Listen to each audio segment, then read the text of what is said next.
For ages, men have gone down to sea in ships.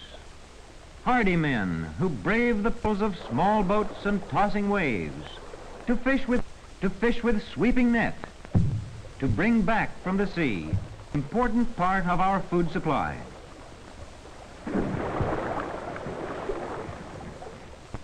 While this monument stands watch over Gloucester Harbor, the descendants of centuries of fisherfolk there still carry on the glorious traditions of men who live by fishing.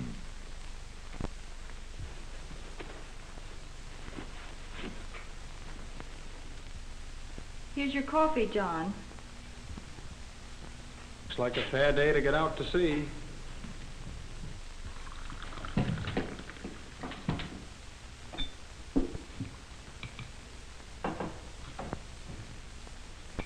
Seems as if you just got home. And in half an hour, you'll be aboard schooner again. I'd better be. And off to the banks. About all we got last trip was fog. I know. And you can't sell fog at the pier in Gloucester. Prices are way down, too. Why don't you give up fishing? What else can I do? There are a lot of farms west of the Newburyport Turnpike. Some of them are for sale, cheap. Yes, and why? It's 'cause there's no money in farming, either.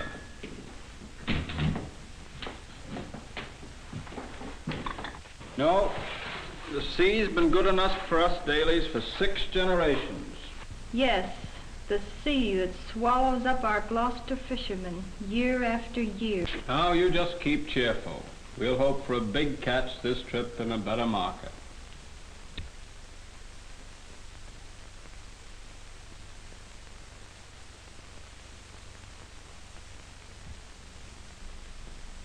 And so, year after year, Daly and other Gloucester fishermen return again to the sea. Once aboard the schooner, no time is lost. The day is fair. Sails are stood with a heave-ho to catch a favoring breeze.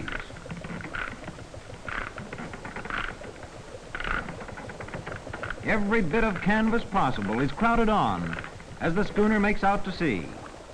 To ensure quick passage, schooner sail is supplemented nowadays by auxiliary diesel engine power. Under full sail and motor power, the schooner heads toward the fishing banks, as nearby as George's off Cape Cod, or as far as the Grand Banks off Newfoundland. Routine sailing tasks occupy the time of the crew, or preliminary fishing chores, such as putting in shape dozens of tubs of fishing line, each with hundreds of hooks. Arrived at the banks, the crew chops small fish into bait for thousands of waiting hooks. Hooks are quickly baited and the lines of trawl cleverly wound into tubs. Without delay, dories, each with its crew of 2, are loaded with lines and buoys and lowered over the side of the schooner. Each crew rows skillfully away some distance from the ship, perfectly at home in their tiny craft.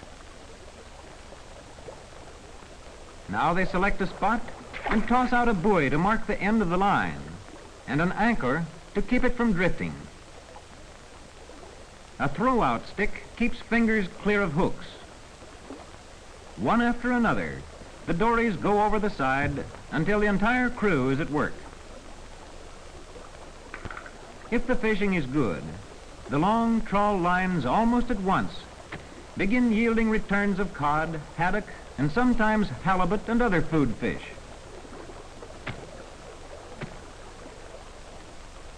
As soon as a catch is secured, the dorymen make the trip back to the schooner without delay.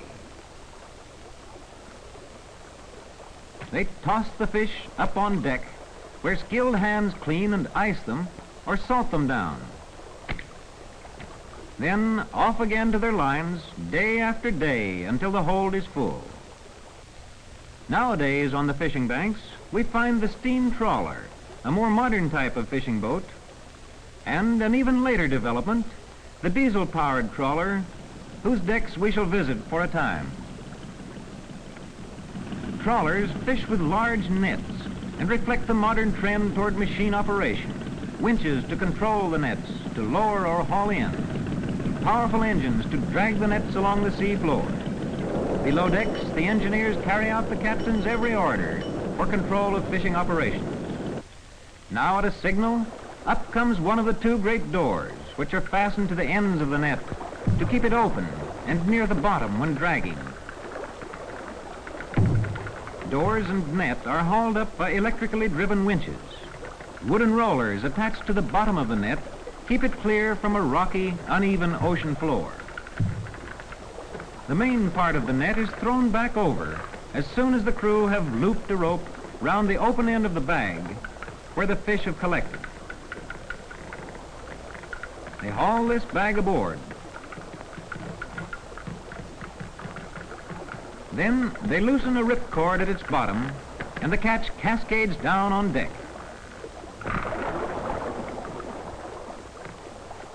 Part of the crew quickly tie the bag again and lower the net, while the rest go to work cleaning the catch. Here is a haddock, one of the more valuable food fish, and here a cod, best known fish of the North Atlantic banks. Now the winches have let out 250 fathoms of cable, and the trawler drags the net again along the bottom. 4 knots an hour, while the cables strain mightily. Meanwhile, in his almost sacred galley, the ship's cook prepares solid fare for the hard-working crew. A watch of 5 crew members clean thousands of pounds of fish in an hour. Clean them, and then fork them down into the hold of the trawler to be iced. Each kind is sorted here and iced in separate bins to save sorting at the market later. Here is a bin of large pollock. As the fish are cleaned, the oil man sorts out the valuable livers, cod liver oil. Mealtime comes first to the men about to go on duty. Those coming off work eat next, and then have 6 hours to rest or to sleep in their quarters in the forecastle before their next watch begins.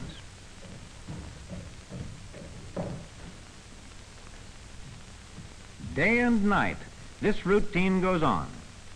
6 hours on duty, 6 hours off. The nets up every hour and a half, day and night, in fog or sunshine or in velvet darkness. The hold must be filled before the first fish caught begin to spoil. Fish market reports are the routine of the trawler's radio operator. A good market. Our trawlermen, after one night at home, will return to the sea to carry on the traditions of men who live.